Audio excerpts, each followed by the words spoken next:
pertama kita akan mencari rata-rata hitungnya terlebih dahulu, yaitu X dikali PX.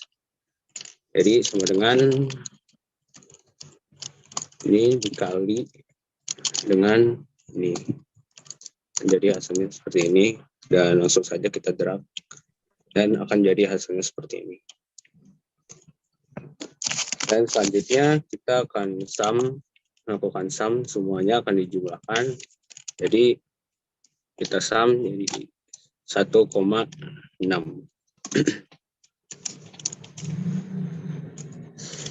Selanjutnya kita akan mencari variansi dan standar deviansi. Bagaimana caranya? Yaitu kita akan sama dengan X dikurang dengan 1,6 ini. Enter. Jadi min 1. Itu kamu 1,6 itu tadi rumusnya kamu mu loh itu, bukan rata-rata ya. X kali PX.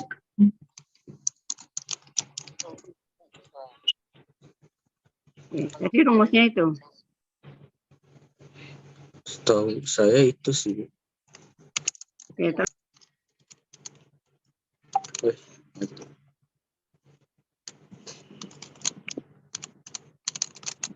Ini dolar, oh salah ya, dolar. Terus ini dolar juga.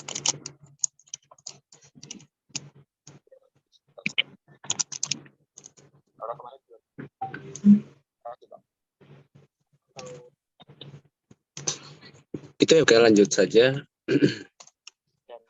Hasil dari semua ini akan kita pangkatkan 2. Jadi sama dengan ini pangkat 2. Dan kita langsung drag saja. Akan jadi hasilnya semuanya akan jadi seperti ini. Selanjutnya cara mencari selanjutnya kita akan kalikan hasil semua ini dengan PX. Jadi sama dengan ini dikali dengan PX. Dan langsung saja kita silakan kembali untuk penyelenggaraan seminar dan kolokvium tanggal 10. Silakan Pak. Assalamualaikum warahmatullahi wabarakatuh. Terima kasih Pak Panitia. Langsung saja kita Pak Profesor Ari Sabtono, yang saya hormati Pak Wakil Dekan, Profesor Safar, terkait dengan persiapan seminar dan kolokvium nasional yang akan dilaksanakan tanggal 10.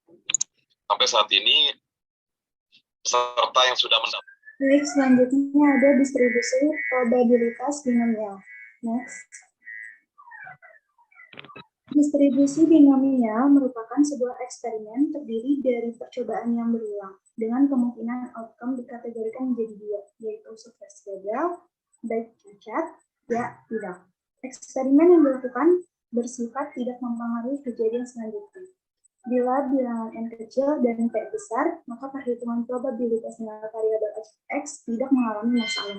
Karena nilai probabilitas P dapat dihitung secara langsung atau diperoleh dengan memakai tabel untuk bilangan.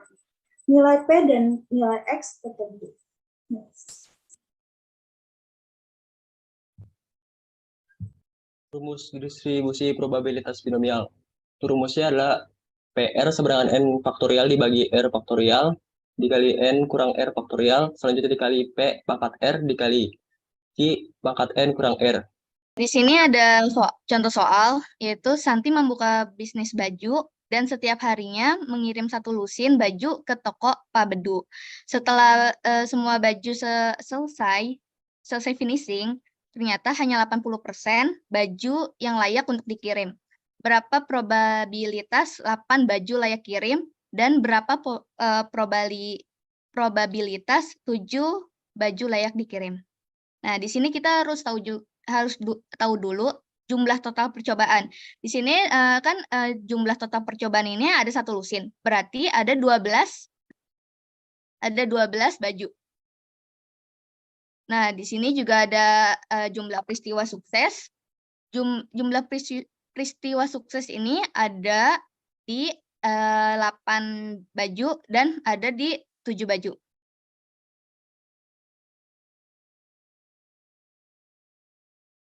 Lalu kita juga melihat probabilitas sukses suatu kejadian, yaitu 80% atau 0,8. Nah, untuk mencari probabilitas gagal suatu kejadian, itu caranya sama dengan 1 dikurang sama probabilitas sukses suatu kejadian. Sama dengan 0,2. Nah, di sini saya ingin menerangkan dulu cara manualnya. Untuk rumus manual, di sini ada yang tadi dijelaskan oleh rekan saya. Dan cara penulisannya itu adalah 12 faktorial dibagi 8 faktorial dikali 12 kurang 8 faktorial dikali 0,8 pangkat 8 dan dikali 0,2 12 pangkat 12 kurang 8. Kalau ingin nah, di sini kita langsung aja 12 faktorial dibagi 8 faktorial dikali 4 faktorial dikali 0,8 pangkat 8. Nah, pangkat 8-nya itu dari sini ya, dari R. R itu kan tadi di sini 8 kan. Kita mau mencari probabilitas 8 baju layak kirim dulu. Dikali 0,2 pangkat 4. 4-nya itu dari N kurang R. Nah, di sini saya udah pangkat, udah menghitung 0,8 pangkat 8 dan 0,2 pangkat 4. Nah, di sini kan ada 11.880 dibagi 24. Nah, ini tuh dari sini. Dari 12 faktorial. Jadi kita ngitungnya kayak gini ya, 12 sampai 1. Begitu juga yang tadi 8 faktorial, 8 sampai 1 dan 4 faktorial 4 sampai 1.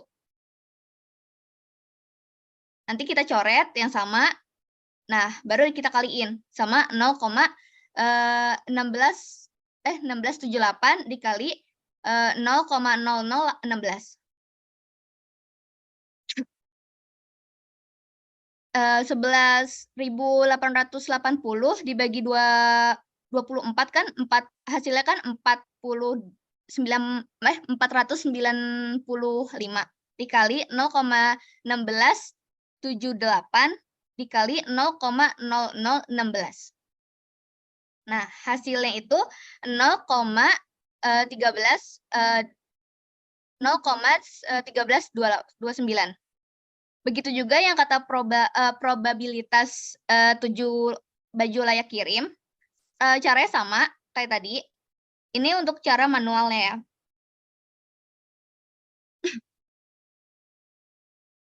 Nah, seperti ini. Kita lanjut ke cara rumus Excel-nya. Di sini ada rumus Excel-nya itu binom Dix dikali R, N, P, dan false. Nah, di sini saya sudah itu, tapi saya akan ulang lagi. Sama dengan binom Dix dikali R. R-nya itu tadi kan 8. Nah, dikali lagi sama N, 12. Lalu dikali sama sama P.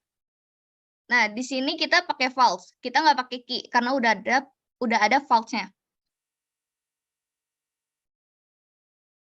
Nah, hasilnya 0,1329. Sama kan? Sama hasil manualnya. Nah, berikutnya kita juga bakal ngitung probabilitas 7 baju layak kirim. Sama kayak tadi. Ini saya udah ngerjain juga. Kita ulang.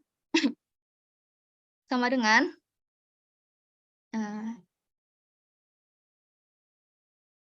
binom Dix, buka kurung, R yang ini kita ambil yang 7.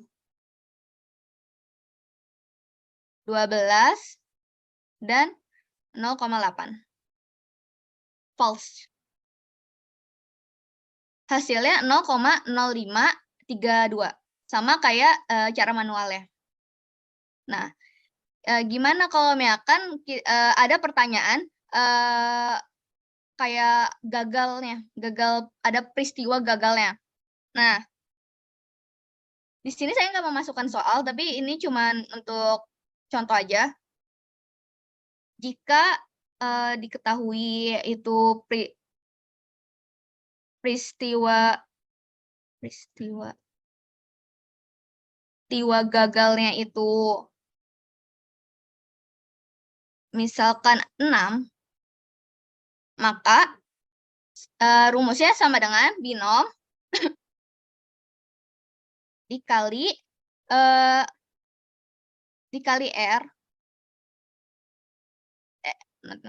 dikali peristiwa gagalnya, yaitu 6 dikali sama jumlah total percobaan dikali sama kita pakai yang probabilitas gagal suatu kejadian. Dan ini kita pakai false. Hasilnya segini. Kalau misalkan kita mau nyari yang gagal. Oke, saya akan lanjutin ke binomial komunitatif. Di sini ada contoh soal, sebuah sekolah akan melakukan survei minat membaca buku. Hasil surveinya itu diketahui 25% dari semua siswa yang memiliki. Di Zoom dulu kamu. Oh, baik, Bu. Nggak kelihatan itu.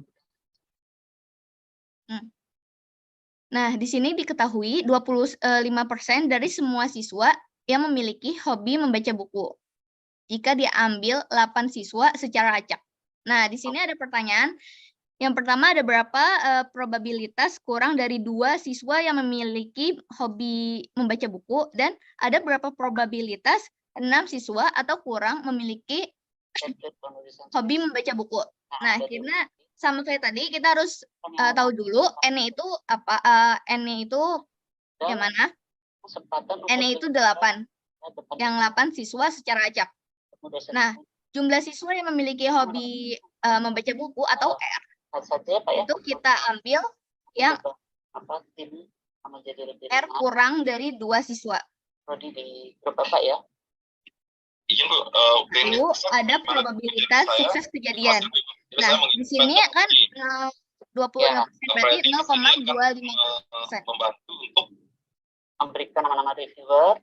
Nah, di sini untuk cara manual ya, rumus yang itu ada probabilitas Di Zoom nanti ya. R kurang 2 sama dengan probabilitas R sama dengan 0 ditambah probabilitas R sama dengan 1.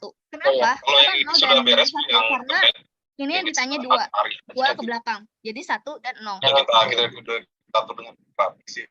Nah, di sini saya Yaitu kalau kita targetkan mahasiswa yang skripsi itu 35 itu sedikit banget gitu ya. Masih harus bekerja secara kooperatif. Kalau kita sih kalau misalnya banyak itu kita nggak akan masalah. mencari cara manualnya dulu. Ya, cuma take time aja gitu.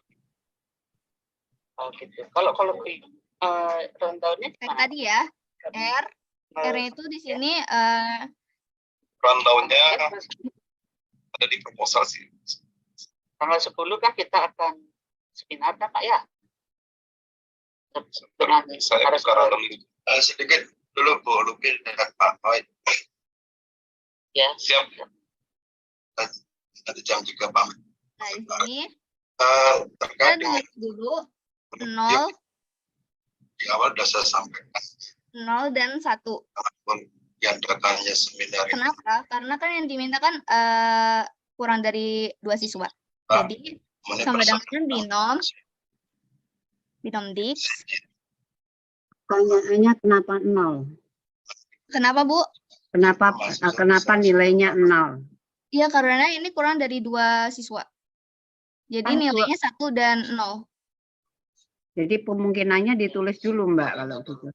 Oh iya.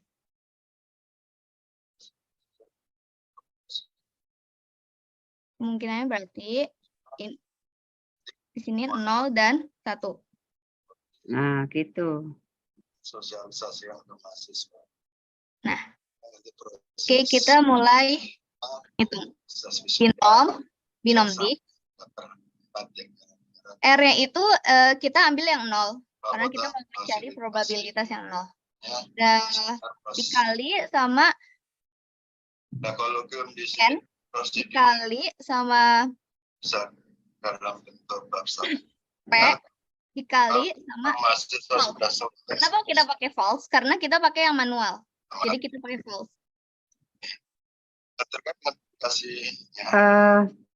Kalau pengertian manual itu mestinya seperti yang di atas tadi. Kalau ini kan kamu pakai aplikasi ya? Iya. Iya. Mana yang menunjukkan manual? Kalau misalkan dari buku di sini kan cuman menunjukkan gini doang. Kayak kalau kita mencari probabilitas kurang dari 2, berarti kita menjumlahkan probabilitas 0 sama probabilitas 1. Jadi saya menghitung dulu satu-satu yang 0 sama yang 1. Saya akan ini dulu. Nah, ini probabilitas 1. Iya, betul. Kan kamu dari tadi ngomong, kalau ini yang cara manual. Cara manual kan seperti yang kamu tunjukkan yang pertama ya, bahwa ini kemudian n faktorial diberi n r faktorial diberi n min r faktorial. Nah, ini kan kamu enggak nih. Kamu tetap pakai binomial, artinya tetap pakai 0,1 bla bla bla sama 0, bla bla bla. Itu kan kamu pakai aplikasi kan? Ya enggak? Iya, benar. Iya enggak? Iya, Bu, benar. Iya. Nah, yang sekarang yang manual yang mana? Itu pertanyaan saya.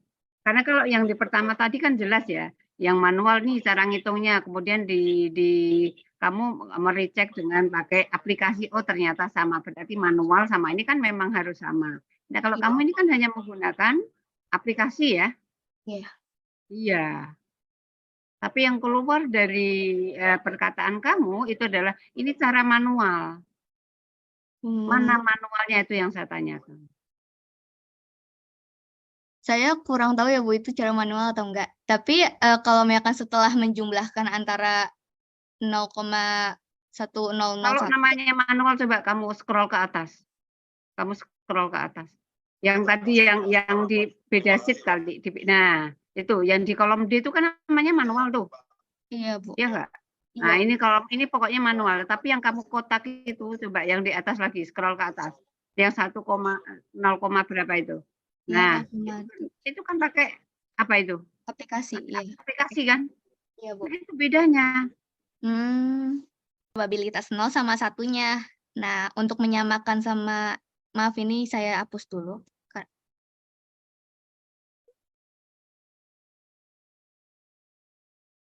Untuk menyamakan, nah kita hitung dulu nih penjumlahannya, karena kan di sini ada rumusnya kayak gini.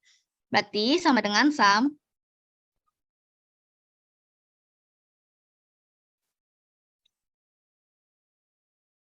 sama dengan 0,3671. Nah, sekarang kita lanjut ke aplikasi atau Excel-nya.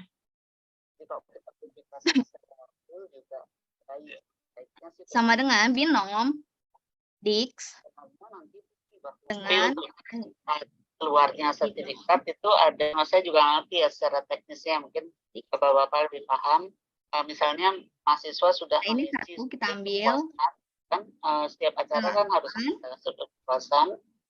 Nah, nanti itu otomatis terkirim ke email mereka. Ya. Bisa begitu ya? Iya. Ya, hasilnya sama kan? Tadi. Oh ya, untuk reviewer Pak, yang saya tadi. Nah, sekarang kita mencari probabilitas 6 atau kurang siswa yang memiliki hobi membaca buku. Gitu, kan? Caranya sama, kita langsung ke aplikasinya aja. moderator, ada reviewer gitu kan Pak? Kalau di seminar sih biasanya conference. Nah, di sini kita tulis dulu 6 karena 6 siswa. Nah, di sini kita masukin cara aplikasinya.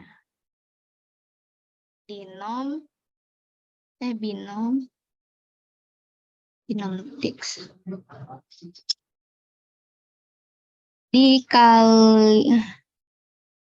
Di sini ada 6, lalu dikali 8, dikali 0,25, dikali, dan selanjutnya true.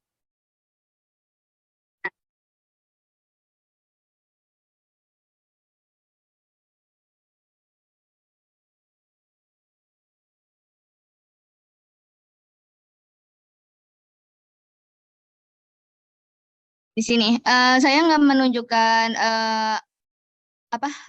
rumus manualnya. Nanti insya Allah saya akan share caranya di grup. Terima kasih. Melanjutkan presentasinya, yaitu distribusi hipergeometrik. Nah, apa sih distribusi hipergeometrik itu? Distribusi hipergeometrik itu juga termasuk dalam distribusi teoritis yang menggunakan variabel diskrit dengan dua kejadian yang berkomplement, seperti halnya distribusi binomial. Distribusi hipergeometrik terdiri dari dua hasil yang mungkin, yakni sukses dan gagal.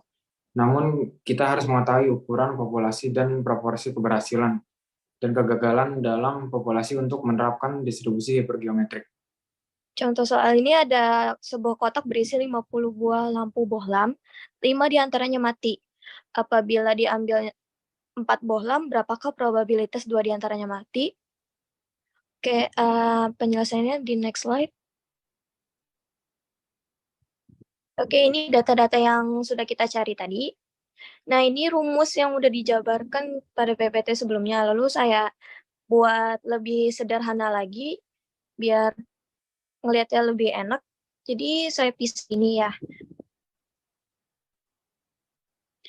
Lalu di sini ada kombinasi X dari K, yang berarti kombinasi 2 dari 5. Kita pakai rumus combine. Dalam kurung 5 titik koma 2. Kita pakai titik koma, jangan sampai salah. Hasilnya adalah 10. Lalu selanjutnya pakai rumus yang tadi juga yang sama, combine 45 titik koma 2.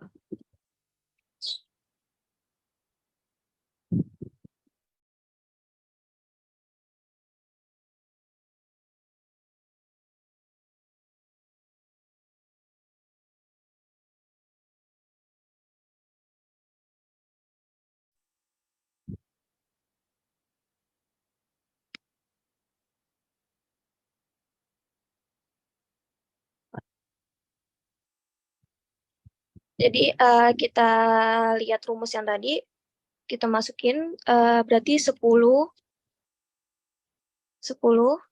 dikali 950 ini, lalu dibagi oleh 230.300. Dan hasil peluangnya adalah 0,043. Baik, jadi saya selanjutnya akan menjelaskan tentang teori dari distribusi probabilitas Poisson. Bisa di next. Oke, yang pertama ada pengertian dari distribusi Poisson. Jadi distribusi Poisson merupakan suatu distribusi untuk peristiwa yang probabilitas kejadiannya kecil, di mana kejadian tergantung pada selang waktu tertentu, bisa semenit, sehari, seminggu, ataupun sebulan, atau di suatu daerah tertentu, seperti dalam suatu garis, pada suatu luasan, ataupun pada suatu volume, dengan hasil pengamatan berupa variabel diskrit dan antar variabel prediktor saling independen. Jadi distribusi Poisson ini pertama kali diperkenalkan oleh Simeon Dennis Poisson. Baik, selanjutnya ada rumus dari distribusi Poisson, yaitu rumusnya ada Px sama dengan mu pangkat X dikali E minus pangkat mu per X faktorial. Selanjutnya ada contoh soal distribusi Poisson dengan cara hitung manual. Soalnya itu rata-rata banyaknya partikel radioaktif yang melewati suatu penghitung selama 1 milidetik dalam suatu percobaan di laboratorium adalah 4. Berapakah peluang 6 partikel melewati penghitung itu dalam 1 milidetik tertentu? Boleh di next. Penyelesaiannya yaitu dengan menggunakan distribusi Poisson untuk X sama dengan 6 dan mu sama dengan 4 mu. Dari tabel distribusi Poisson itu sendiri diperoleh rumus distribusi Poisson Px sama dengan mu pangkat X dikali E minus pangkat mu per X faktorial. Tanda mu kemudian yang itu X, kemudian ada Y, Y-nya itu apa itu? Kemudian lambdanya itu apa? Kok 4 itu dari mana itu? Jadi Y itu sama dengan X, Bu. Lalu lambda sama dengan mu. Sebenarnya sama aja, Bu, cuman simbolnya agak beda. Kamu kalau menggunakan simbol sesuai dengan rumus, ya jangan dirubah-rubah. Karena lambda itu mempunyai ini tersendiri gitu, makna tersendiri. Baik, Bu. Tadi sampai Y, jadi Y sama dengan 6 dan lambda sama dengan 4. Lalu P, Y sama dengan 6 sama dengan 4 pangkat 6 dikali E minus pangkat 4 per 6 faktorial sama dengan 0,1042. Boleh di next slide sebelumnya. Jadi 0,1042 itu peluang 6 partikel dalam 1 detik untuk melewati radioaktif tersebut. Untuk contoh penghitungan secara Excel akan dijelaskan oleh rekan saya. Suatu perusahaan online menerima rata-rata 5 pesanan per menit. Berapakah probabilitas bahwa dalam 1 menit 7 pesanan yang masuk? Pertama kita klik formulas, insert function, pilih yang Poisson. Ya, jadi di sini X-nya adalah 7, mean-nya 5, dan kumulatifnya false. Hasilnya 0,10445.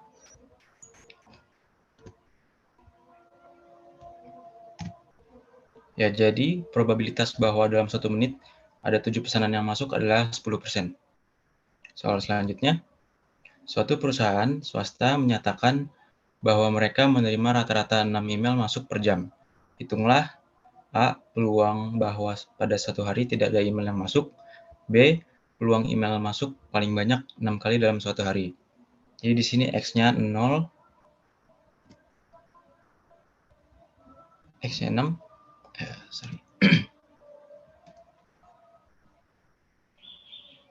Seperti tadi kita pilih yang Poisson, lalu isi X-nya 6, X-nya 0, mean-nya 6, kumulatifnya false.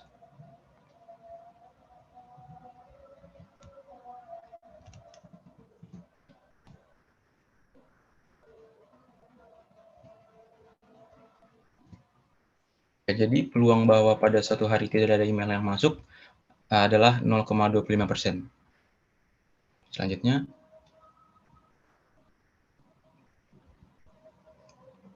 ini X-nya 6, mean-nya 6 juga. Kumulatifnya true.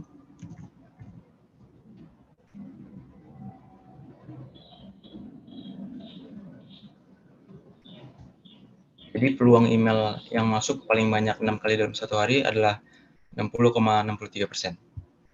Ya, sekian dari saya. Artinya begini nih, perusahaan ini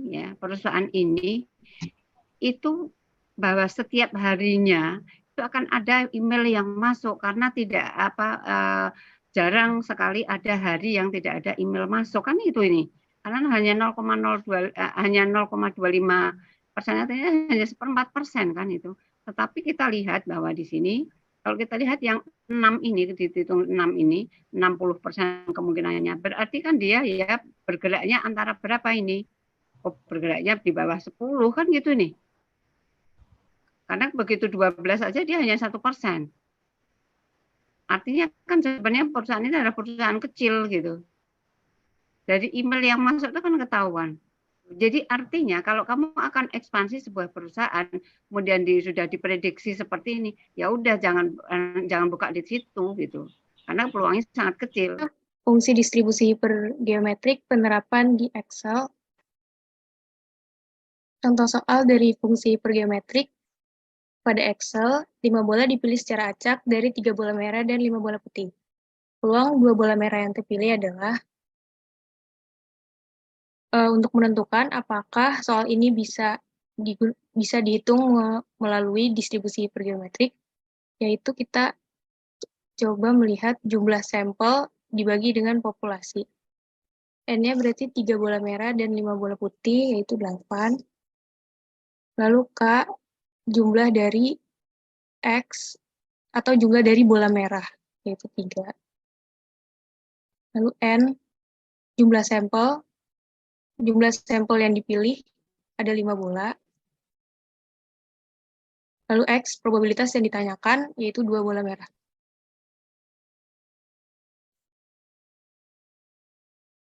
Lalu pertama-tama kita coba cek apakah data ini lebih dari 5% atau tidak.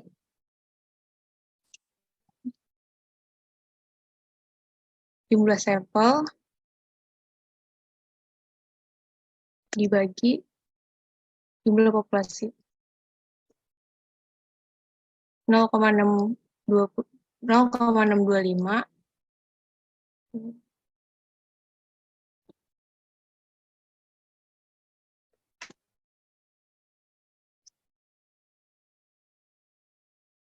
Karena rasio sampel atau populasi lebih dari 5%, maka soal ini dapat diselesaikan dengan distribusi hipergeometrik. Selanjutnya, yang ditanya, berapakah peluang banyaknya bola merah? Kita menerapkan fungsi Excel, yaitu, mohon maaf ini sedikit tertutup Zoom.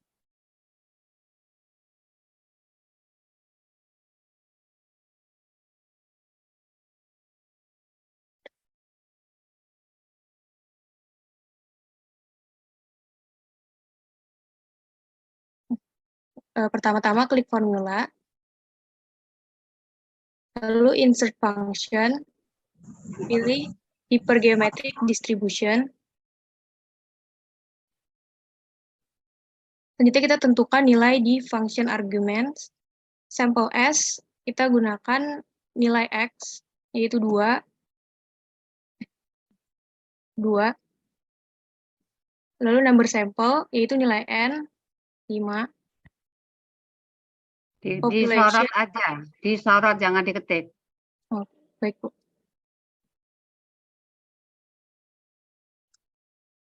Sampel S, yaitu nilai X. Number sampel, nilai N. Population, nilai K. Dan number population, nilai N. Nilai logika dari probabilitasnya yaitu false.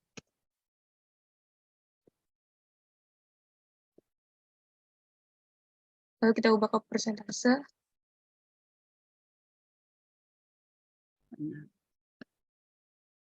Itu 54%. Masalah. Persen ya. Terus? Berarti Fungsi distribusi hipergeometrik probabilitas untuk sampel. Jadi peluang untuk mendapatkan 2 bola merah dari 3 bola merah yang ada pada kesempatan memilih bola secara acak dari total jumlah populasi yaitu 8 bola adalah sebesar 54%. Sekian dari kelompok kami, kurang lebihnya mohon maaf. Wassalamualaikum warahmatullahi wabarakatuh.